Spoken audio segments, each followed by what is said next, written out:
नमस्कार दोस्तों, अभी हम इस वीडियो में आप लोगों को 10वीं का विज्ञान का वीवीआई ऑब्जेक्टिव क्वेश्चन पूरे 80 को बताने वाले हैं। अगर ये 80 ऑब्जेक्टिव क्वेश्चन आप याद कर लोगे तो समझ जाना आपका विज्ञान निकल गया और विज्ञान में आप पूरे 95% अंक प्राप्त करोगे। तो पूरा वीडियो को लास्ट तक देखो और एक एक को अच्छे से याद कर लो। सबका आंसर मैं आपको बिल्कुल 100% सही सही बताऊँगा। ओके, तो चलिए हम वीडियो स्टार्ट करते हैं। सब लोग वीडियो को लाइक कर देना। ओके, और यहाँ पर बाबू आप लोग पहला नंबर क्वेश्चन देख सकते हो, निम्नलिखित में कौन कौन पराकोष में पाया जाता है। तो बाबू पराकोष के अंदर ना पराकण पाया जाता है। और एग्जाम में क्वेश्चन उल्टा भी पूछता है कि पराकण किसके अंदर पाया जाता है, तो पराकोष के अंदर पाया जाता है। तो दोनों में से कैसे भी क्वेश्चन पूछेगा तो आप लोग बता देना। ओके, अगला हमारा क्वेश्चन आता है।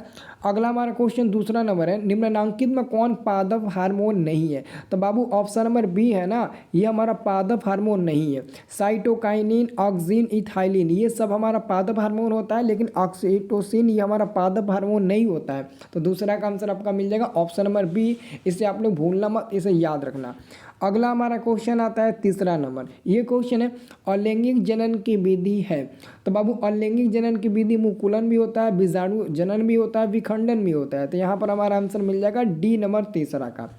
अगला हमारा क्वेश्चन आता है चौथा नंबर कि मेंडल ने अपने प्रयोग के लिए किस पौधे का चयन किया था। तो मेंडल ने अपने प्रयोग के लिए एक साधारण मटर के पौधे को चुना था। आंसर आपका हो जाएगा ऑप्शन नंबर ए हो जाएगा। बाबू जो लोग हमारा फ्री वाला व्हाट्सअप ग्रुप नहीं ज्वाइन किए हैं, बिल्कुल फ्री वाला व्हाट्सअप ग्रुप है, ज्वाइन करोगे तो वहाँ पर PDF मिलता रहेगा, एग्जाम में हेल्प मिलेगा। तो फ्री वाला व्हाट्सअप ग्रुप ज्वाइन कर लो, लिंक आपको इसी वीडियो के डिस्क्रिप्शन में मिलेगा। आप लोग व्हाट्सअप ग्रुप जरूर ज्वाइन करना, सभी लोग जरूर ज्वाइन करना। ओके, चलिए अगला क्वेश्चन आपका है 5 नंबर, निम्नलिखित में किसको जीव विज्ञान का पिता कहा जाता है। तो अरस्तु को जीव विज्ञान का पिता कहा जाता है। आपका आंसर हो जाएगा 5 का बी नंबर। अगला आपका क्वेश्चन है मानव युग्मक में लिंग गुणसूत्रों की संख्या होती है तो 2 होती है। यहाँ पर दोस्तों केवल मानव युग्मक पूछा है। मानव युग्मक मतलब कि एक नर और एक मादा, तो दुइये को ना होता है, तो दुइये को होता है तो आप दुइये को ना बताइएगा। तो ऑप्शन नंबर बी आपका सही जवाब हो जाएगा। अगला मैं क्वेश्चन की बात करूं, प्रकाश संश्लेषण की क्रिया, प्रकाश संश्लेषण की प्रकाश अभिक्रिया होती है तो ये ग्राना में होता है, यानी कि क्लोरोप्लास्ट के ग्राना में होता है। आंसर आपका 7 का बी नंबर मिल जाएगा। अगला क्वेश्चन 8 नंबर है, गुर्दे में उत्पादित मूत्र अस्थायी रूप से संग्रहित होता है। तो बाबू मूत्राशय में होता है। यहाँ पर हमारा मूत्राशय में एकदम मतलब संग्रहित होता है, वहाँ पर स्थायी रूप से। ओके, तो याद रखना आंसर आपका डी नंबर मिल जाएगा। बहुत लड़के इसका आंसर मूत्र मार्ग पर ठीक लगाएंगे, लेकिन मूत्राशय होगा, अच्छे से देखना, इसको अच्छे से मैं देखा हूँ। अगला क्वेश्चन है निम्नलिखित में कौन सी अधातु विद्युत का सुचालक होता है। बाबू ग्रेफाइट ना अधातु होता है और साथ में वो विद्युत का सुचालक भी होता है, याद रखना। अगला क्वेश्चन है सक्रियता श्रेणी में सबसे मतलब कि अधिक अभिक्रियाशील धातु कौन सा होता है। बाबू सोडियम होता है। सोडियम ऑलरेडी सोडियम होता है, पोटेशियम होता है, बहुत होता है, लेकिन सबसे ज़्यादा आपका यहाँ पर सोडियम होगा इस ऑप्शन के अनुसार। बाकी उसके बाद से कॉपर होगा।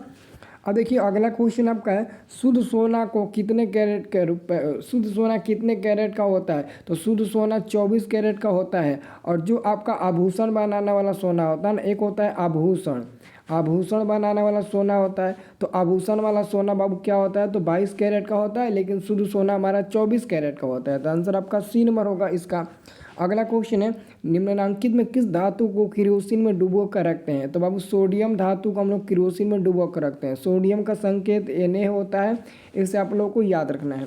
अगला हमारा क्वेश्चन है अम्ल के जलीय विलयन में निम्नलिखित में कौन उत्पन्न होता है।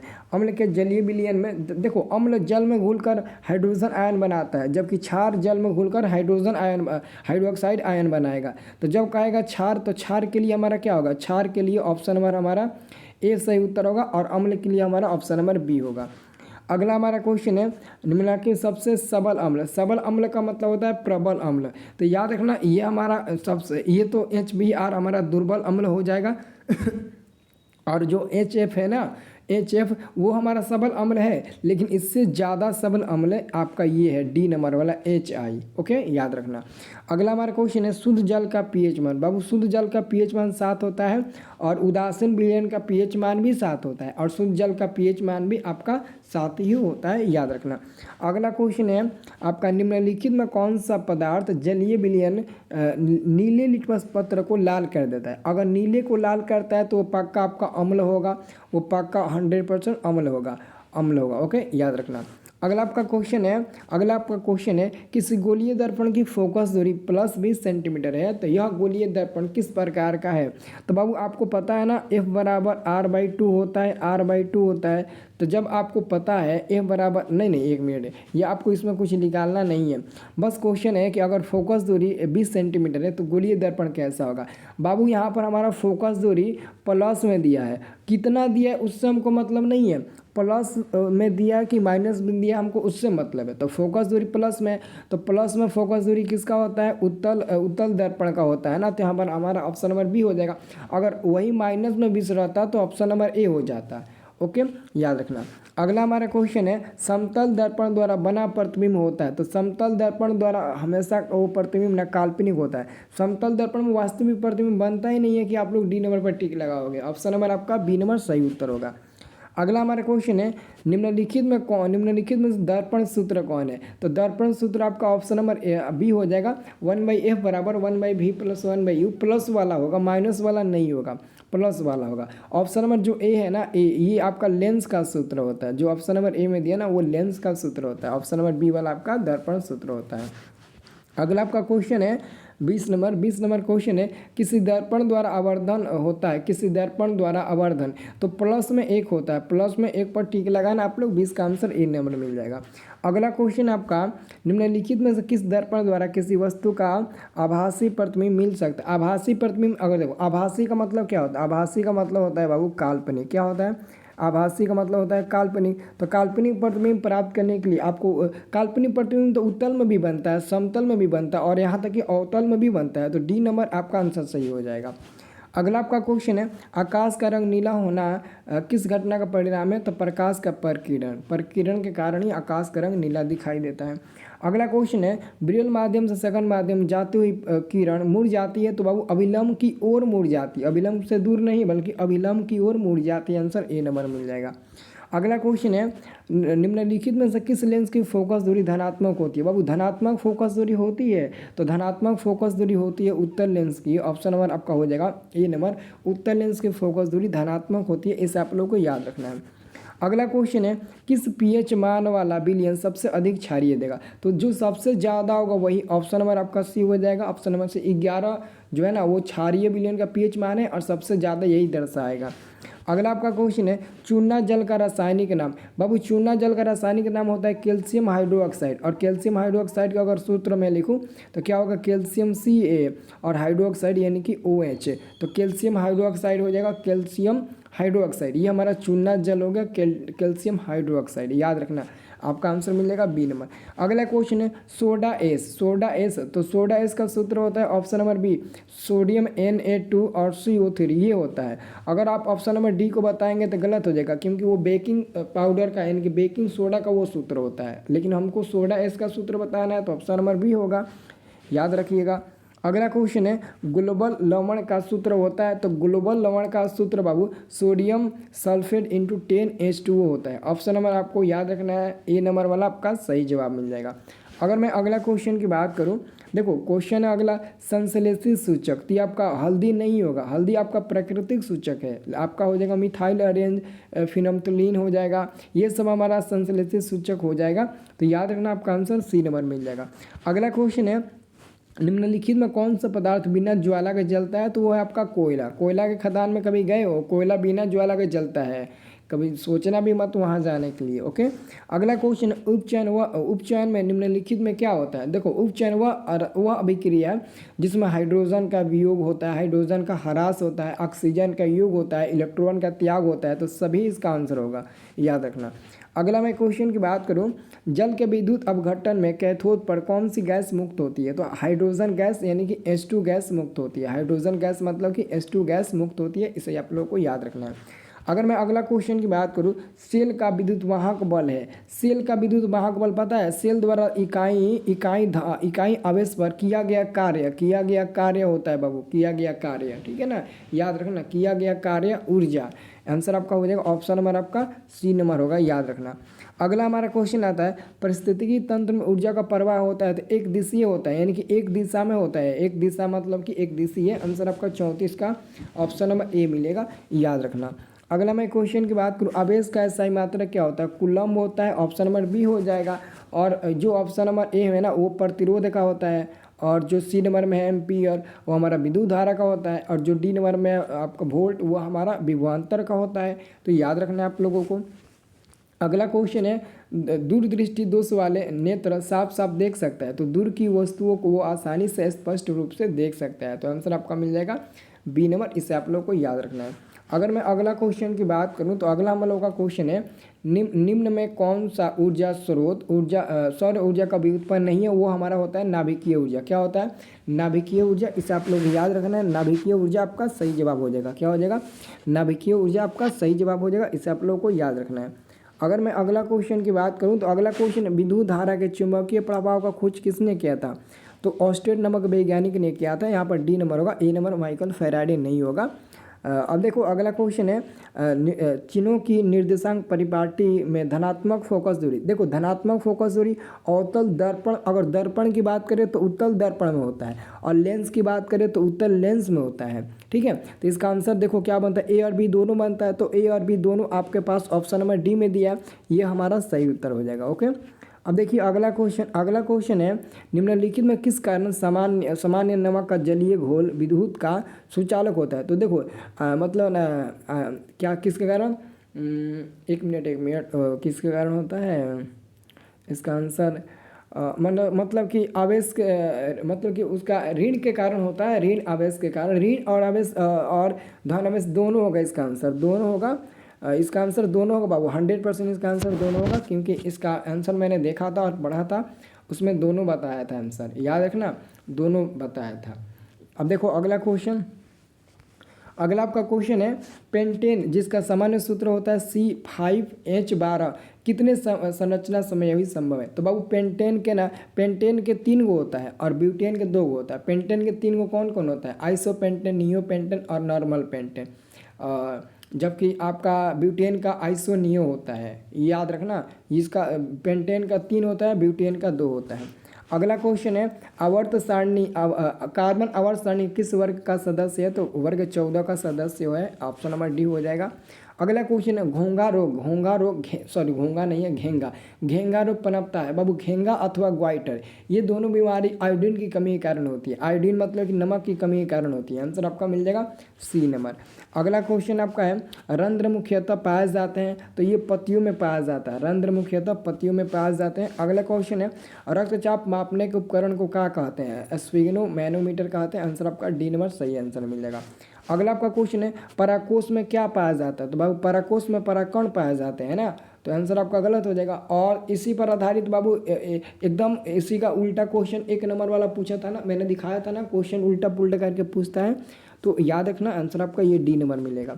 अगला हमारा क्वेश्चन है, लसिका का रंग होता है बाबू, लसिका का रंग भूरा होता है, मतलब कि हल्का पीला होता है। आप हल्का पीला बोल सकते हो, भूरा बोल सकते हो, तो भूरा तो दिया नहीं है, तो हल्का पीला, जो हल्का पीला मतलब उसमें वाइट कलर का भी होता है, वाइट पीला, ये हम हल्का पीला बोल सकते हैं। अब देखिए अगला क्वेश्चन, निम्नलिखित में कौन जैव अनिम्नीकरणीय पदार्थ है? जैव का है और जैव नहीं का है। अगर अजैव कहेगा तो दूसरा हो जाएगा आंसर, जैव कहेगा तो दूसरा हो जाएगा। जैव अनिम्नीकरणीय का है ना, तो कागज हो जाएगा। जैव अनिम्नीकरणीय में वो हो जाएगा जो मतलब कि टूट सकता है, सड़ गल सकता है, जैसे कागज सड़ सकता है, गल सकता है। ओके, तो ये हमारा आंसर मिल जाएगा। अगला हमारा क्वेश्चन है, जैव आवर्धन प्रदर्शित करने वाला रसायन क्या होता है? तो DDT होता है, ऑप्शन हमारा आपका बी मिल जाएगा। अगला क्वेश्चन, रंध्र का मुख्यतः कार्य क्या है? तो गैसों का विनिमय एवं ट्रांसपेरेंट, ये आपका आंसर मिल जाएगा, बी नंबर होगा। इसका आगे और है, ठीक है ना, याद रखना। अगला क्वेश्चन, वायुमंडल में CO2 गैस की उपस्थिति है। देखो वायुमंडल में CO2 गैस की उपस्थिति 0.03% है। देख लेना, 0 के बाद एक दशमलव बैठाना, फिर एक और 0, फिर 3 लिखना, नहीं तो बहुत लोग कन्फ्यूजन होकर 0.00 पर टिक लगा देते हैं। ऑप्शन नंबर बी पर टिक लगाना, ये आप लोग का नहीं होगा, इतना परसेंट है ना, इतना मैंने परसेंट पर टिक लगाया। ओके, इतना परसेंट आपका होगा। ओके, अब देखिए तो अगला क्वेश्चन पौधों में उत्सर्जित पदार्थ क्या होता है? गोंद होता है, टैनिन, रेजिन, ये सब होता है ना। तो आंसर आपका मिल जाएगा डी नंबर, सब होता है। अगला हमारा क्वेश्चन है डायलिसिस मशीन द्वारा रक्त का शुद्धिकरण की क्रिया क्या कहलाता है? हीमोडायलिसिस। हीमोडायलिसिस पर आप लोग टिक लगाना, किस पर आप लोगों को टिक लगाना है? हीमोडायलिसिस पर, याद रखना। अगला क्वेश्चन है निम्नलिखित में कौन गुरुत्वानुवर्तन का उदाहरण है? तो बहुत जड़ की वृद्धि हो जाएगा। बहुत लोग कहेंगे फूल की वृद्धि, नहीं, जल की वृद्धि। अगर आप किसी गमले में पौधे को लगाए हो, अगर वो गमला आपका टूट कर नीचे गिर जाता है, फिर भी वो आपका पौधा जिंदा रहता है, लेकिन जो गमला नीचे से उसका, जैसे मान लेते हैं कि ये हमारा एक मिनट मैं आपको बना कर दिखा देता हूँ। जैसे मान लेते हैं ये हमारे पास एक गमला हो गया, ऐसा थोड़ा सा टेढ़ा बनाते हैं। हाँ, ये हमारे पास एक गमला हो गया। ओके, और इस गमले में हमने मतलब कि एक पेड़ को लगा रखा है। हमने इस गमले में एक पेड़ को लगा रखा है। हो सकता है कि ये गमला मतलब कि ऐसे गिर जाएगा। जब ये गमला गिर जाएगा नीचे, जब ये नीचे गमला गिर जाएगा ना, तो ऐसे ही पौधा आपका रहेगा। तो इधर से अगर ये नीचे वाला उसका पेनी एरिया मतलब कि पेनिया उसका टूट जाएगा, तो इधर से जड़ तो निकलने लगेगा नहीं निकलने लगेगा। पेड़ सूखेगा थोड़ी ना, उसमें मिट्टी है, मिट्टी नहीं ना बर्बाद हुआ है। तो इसलिए हमारा आंसर मिलेगा बी नंबर वाला, जड़ की वृद्धि। अगला हमारा क्वेश्चन है पूर्ण विकसित अंडाशय कहलाता है? तो फल कहलाता है। आंसर ए नंबर मिल जाएगा। अगला क्वेश्चन लैंगिक जनन संचारित रोग है? तो एड्स है, और भी होता है, एड्स हो गया, आपका आंसर हो जाएगा सी नंबर। अभी फिलहाल एड्स से याद रखो। अगला क्वेश्चन ऑक्सीजन के परिवहन के लिए जिम्मेदार रक्त घटक है? तो आरबीसी हो जाएगा। आरबीसी का मतलब होता है रेड ब्लड सेल। रेड यानी कि रक्त, रेड मतलब कि रेड ब्लड सेल, मतलब कि रेड से क्या हो जाएगा? रक्त हो जाएगा, यानी कि और ब्लड, और आप लोग समझ तो रेड से रेड यानी कि लाल रक्त कोशिकाएं, लाल रक्त कोशिकाएं इसका बनेगा। उसे आंसर इसका बनेगा हिंदी में लाल रक्त कोशिकाएं, याद रखना। अगला क्वेश्चन आपका है कृमि रूप परिशिका किसका हिस्सा होता है? तो ये बाबू आपका आहार नाल का होता है, नलिका का होता है। और नलिका आहार नाल दिया रहे तो मतलब कि नली से संबंधित होता है, नली से संबंधित होता है, तो आहार नाल आपका सही आंसर मिल जाएगा। ठीक है, मैं पूरा आपको बारीकी के आंसर सही बता रहा हूँ। प्रकाश की ओर प्रवाह की गति क्या होता है? तो प्रकाश अनुवर्तन होता है। आंसर आपका मिल जाएगा ऑप्शन नंबर डी मिल जाएगा। अगला क्वेश्चन है किससे बचने के लिए आयोडीन युक्त नमक की प्रयोग की सलाह दी जाती है? तो बाबू आयोडीन की कमी कारण क्या होता है? घेंगा होता है ना। तो घेंगा देख लो, मैंने आपको बोला था ना, बहुत प्रश्न मिलेगा जो एक ही प्रश्न को उल्टा पुल्टा करके पूछेगा। अभी तक 2 प्रश्न मिला ना जो एकदम सेम था, और 2 प्रश्न से 4 प्रश्न बनाया। अभी इस पर एक और क्वेश्चन पूछा था, ऐसा ही क्वेश्चन आता है। अब देखो मनुष्य में कपाल तंत्रिका की संख्या कितना होता है? तो 12 जोड़ी होता है, 12 आपका आंसर मिलेगा ए नंबर। अगला क्वेश्चन मस्तिष्क का कौन सा भाग गंध पहुंचाने का काम करता है? तो अगर जो मस्तिष्क होता है ना, वो गंध पहुंचाने का काम करता है। अगला क्वेश्चन है प्रथम मासिक धर्म का प्रकट होना कहलाता है? तो ये मेनार्चे कहलाता है। इसको इंग्लिश में हम लोग मेनार्क कहते हैं। मेनार्क मतलब कि जो प्रथम पीरियड होता है ना लड़की में, वो 10 से 12 की उम्र में आता है प्रथम पीरियड। उठी को हम लोग क्या कहते हैं? मेनार्च के नाम से हम लोग जानते हैं हिंदी में, और इंग्लिश में इसको मेनार्क बोलते हैं। बहुत लोग इसका आंसर सभी पर ठीक लगा देंगे, लेकिन मैं जहाँ तक बताऊँ इसका आंसर 100% यही होगा। आप लोग यही याद रखना। अगला आपका क्वेश्चन है निम्नलिखित में कौन कृत्रिम कायिक परिवर्धन की एक विधि होता है? तो दाब लगना। दाब लगना का मतलब क्या होता है? दाब कलम का मतलब लेयरिंग होता है। आप इसको लेयरिंग भी बोल सकते हो, लेयरिंग, ठीक है ना। आप इसको ना ऐसे इसका नाम ये भी दे सकते हो, आप लेयरिंग भी इसका नाम दे सकते हो, याद रखना, लेयरिंग भी आप इसका नाम दे सकते हो। ओके, अगला आपका क्वेश्चन है सघन माध्यम से विरल माध्यम में गमन करने में आपतन कोण और अपवर्तन कोण में क्या संबंध होता है? तो जो आपका आपतन कोण आई होता है ना, आई और आपतन कोण अपवर्तन कोण, तो अपवर्तन कोण का मान ज़्यादा होता है, तो आर आपका ग्रेटर देन आई की हो जाएगा। आंसर सी नंबर मिल जाएगा। अगला क्वेश्चन निर्देशांक चिन्ह परिपाटी में सभी दूरियां मापी जाती है? तो दर्पण के ध्रुव से सभी दूरियां मापी जाए, जो दर्पण का ध्रुव होता है ना, वहाँ से सभी दूरियां मापी जाती है।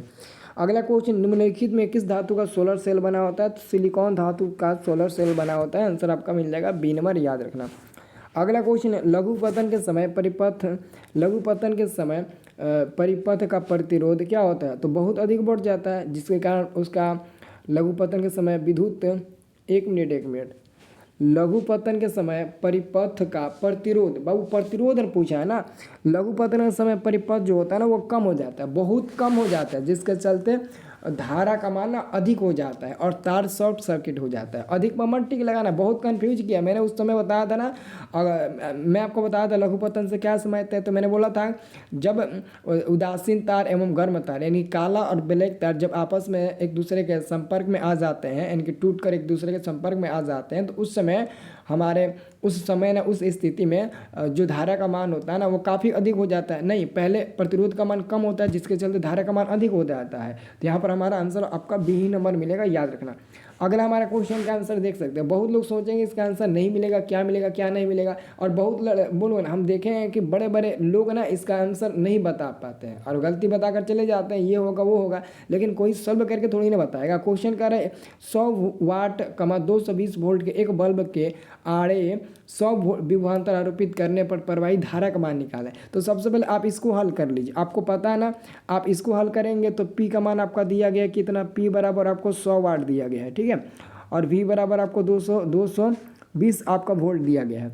तो आपको पता है पी वी के संबंध में आपको एक फार्मूला याद होगा, आर का मान। तो आर बराबर आपको पता है ना, आर बराबर देखो नहीं पहले आपको ये फार्मूला पता होगा, P बराबर वी स्क्वायर अपन आर होता है। ये वाला आपको फार्मूला याद है कि नहीं याद है? तो ये वाला फार्मूला याद है आपको, तो एक काम करिए, P का मान 100 है तो 100 रख दीजिए, बराबर में V का मान 220 है ना, इसका स्क्वायर करिएगा तो 484 और डबल जीरो मिल जाएगा और बाटा में आपका R हो जाएगा। तो 2 जीरो से 2 जीरो कट जाएगा तो कितना मिल जाएगा, R बराबर आपका मिल जाएगा कितना, 484 आपका R का मान मिल गया। तो जब R का मान 484 मिल गया, अब हमको यहाँ पर V के साथ R का मान 484 ओम और V का मान यहाँ पर हम लोग कितना 100 रखकर और फिर हम लोग I का मान निकालेंगे। तो जब I का मान निकालिएगा तो I बराबर क्या होगा, R बराबर V बटे I होता है, तो यहाँ पर V बटे R हो जाएगा। अब V का मान आपका कितना है, V का मान 100 है और R का मान 484 है ना, 484 होगा। मैंने 4 से यहाँ पर 80 लिख दिया, 484। अब कटाइएगा तो ये कई बार में कटेगा, ये 25 बार में कट जाएगा 4 से,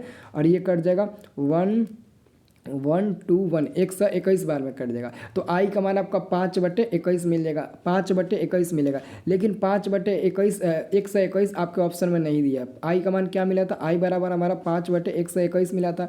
तो 5/121 नहीं दिया तो ऑप्शन नंबर डी पर टिक लगाइए। अगर कोई लड़का कहता है नहीं इसका आंसर ए होगा, नहीं इसका आंसर बी होगा, इसका आंसर ये होगा, तो वो गलत लड़का है। मैं बता रहा हूँ ना, मैं आपको 100% सही आपको कैलकुलेशन बताता हूँ, ठीक है ना। आपको मैथ में भी पता होगा मैं कैसे बताता हूँ, कैलकुलेशन पूरे एकदम फाड़ कर बताता हूँ। तो आंसर याद रखना, आपका आई का मान मिलेगा 5/121 एम्पियर ये मिलेगा। लेकिन इतना आपको ऑप्शन में नहीं दिया है, आप लोग टिक लगा देना। एक मिनट क्या 5/121 कितना मिला है, कटा था कितना मिला, इतना ही मिला था ना, 5 एक मिनट कितना कटा था, कटा था तो इतना ही नहीं मिला था। आई बराबर फार्मूला क्या था हमारा, फार्मूला था हमारा V बटे R था ना। तो V का मान कितना निकला था, V का मान 100 था ना, और R का मान कितना था 484 था ना। तो 4 से हम लोग कटाए हैं ना, कितना से कटाए हैं, 4 से कटाए हैं ना। तो 4 से कटाए हैं तो कितना मिला है, एक मिनट वहाँ पर मैंने कितना लिखा था, 5 ही लिखा था। 4 ये हमारा 25 चौका 100 4 बार में कट जाएगा, ये हमारा कट जाएगा एक बार में, ये 2 बार में, एक बार में। तो कितना मिलेगा आपका 25/121 मिलेगा ना, जो ऑप्शन में दिया है। हमने वहाँ पर 5 लिखा था ना, इसलिए हमारा गलती हो गया था, ठीक है ना। तो हमारा आंसर क्या मिलेगा, ऑप्शन नंबर आपका ए नंबर मिल जाएगा, 5/121 मिलेगा। एक बार और सोल्यूशन करके देख लीजिए, अगर आप यहाँ से पी का मान वी स्क्वायर अपन आर रखते हैं तो आप निकालिए तो क्या मिलेगा, पी का मान आपको दिया गया कितना 100 और V का मान 220 से इसका स्क्वायर करिएगा तो 484 मिलेगा और उस पर आप डबल जीरो बैठा दीजिए, 2 जीरो बैठा दीजिए और बाटा में आप R कर दीजिए। तो 2 जीरो से ये कट जाएगा, यानी कि P का मान आपका मिल गया कितना 484, आपको इतना मान मिल गया। अब आराम से आप क्या करिए, I का मान निकालिए। I बराबर क्या होता है, R बराबर V होता है ना, R बराबर V अपन I होता है ना। तो क्या होगा यहाँ पर V/R हो जाएगा ना। तो V का मान अभी हम यहाँ पर 100 रखेंगे और यहाँ पर 484 रखेंगे तो हमारा 25 बटे क्या मिल जाएगा, 25/121 मिल जाएगा। तो 100% हमारा आंसर यही मिलेगा। ओके, यहाँ पर आप लोग कैलकुलेशन में गलती मत करना। अगला क्वेश्चन है, विद्युत बल्ब के फिलामेंट का द्रव होता है तो टंगस्टन का होता है। किसका होता है बाबू, टंगस्टन का होता है। ऑप्शन नंबर बी हो जाएगा। अब देखो अगला क्वेश्चन है, प्रकाश का न्यूनतम तरंगदैर्घ्य, तो सबसे न्यूनतम तरंगदैर्घ्य तो यही हो जाएगा ना, 100 नैनोमीटर सबसे आपका कम हो जाएगा। अगला क्वेश्चन है, वैद्युत प्रतिरोध के कारण चालक में उत्पन्न होता है तो ऊष्मा उत्पन्न होता है तो उसमें हम प्रभाव बोलते हैं उसको, ऊष्मा उत्पन्न होता है तो उसमें प्रभाव बोलते हैं थर्मल इफेक्ट। अगला क्वेश्चन है, धोबिया सोडा का रासायनिक सूत्र, तो सोडियम कार्बोनेट डेकाहाइड्रेट होता है। ऑप्शन नंबर आपका हो जाएगा बी नंबर, याद रखना। अब देखिए अगला क्वेश्चन, निम्नलिखित में कौन अधातु, तो फास्फोरस एक नॉन मेटल होता है, यानी कि अधातु होता है, याद रखना। अगला क्वेश्चन है, कैल्शियम की परमाणु संख्या, बाबू कैल्शियम की परमाणु संख्या 20 होता है और संकेत आपका सी हो जाएगा, याद रखना। अगला आपका क्वेश्चन है, मेंडलीव की आवर्त सारणी में वर्गों की संख्या, तो मेंडलीव की आवर्त सारणी में 9 गो वर्ग होता है। और अगर आवर्त पूछेगा तो बाबू आवर्त कब होता है, अगर आवर्त पूछेगा तो आप लोग आवर्त 7 बताना। देखो आप लोग किस में मेंडलीव की आवर्त सारणी में 7 को आवर्त होता है, 9 को वर्ग होता है, लेकिन आधुनिक आवर्त सारणी में ना 7 को आवर्त होता है और 18 को वर्ग होता है, याद रखना। अगला क्वेश्चन, जिप्सम का रासायनिक सूत्र, तो कैल्शियम सल्फेट इंटू 2H2O हो जाएगा, डी नंबर मिल जाएगा। अगला क्वेश्चन है, बोरान का परमाणु भार, देखिए बोरान का परमाणु भार 10.81 होता है, लेकिन 10.81 का मतलब होता है कि वो 11 के आसपास होगा, वो 11 के आसपास होगा, याद रखना। अगला क्वेश्चन है, कैलेमाइन निम्नलिखित में किस धातु का यश होता है, तो जिंक, यानी कि आपका किसका हो जाएगा, जिंक का हो जाएगा, याद रखना किसका हो जाएगा, जिंक का हो जाएगा। जस्ता, जिसको हम लोग जस्ता भी बोलते हैं। अगला क्वेश्चन हमारा 80 नंबर है, लास्ट क्वेश्चन है, अमोनिया के एक अणु में नाइट्रोजन एवं हाइड्रोजन का परमाणु का अनुपात, तो अमोनिया का सूत्र होता है NH3 और NH3 में N हमारा 1 हो गया और हाइड्रोजन हमारा 3, तो 1:3 आपका आंसर मिल जाएगा। ऐसे ही आपको दिख रहा है आंसर मिल जाएगा, ठीक है। मैं उम्मीद कर रहा हूँ ना कि आप लोग ना 80 अभी जितना आपको प्रश्न बताया ना उसमें से आपको ना 80 पता है ना, 80 में से कम पता है आपको कितना प्रश्न याद होगा, 80 में से 60 प्रश्न आपको पक्का याद होगा, 60 प्रश्न पक्का याद होगा। सबको एकदम रट जाना, एकदम रट के पी जाना आप लोग, ओके, सब लोग एकदम इसको रट जाना, ठीक है।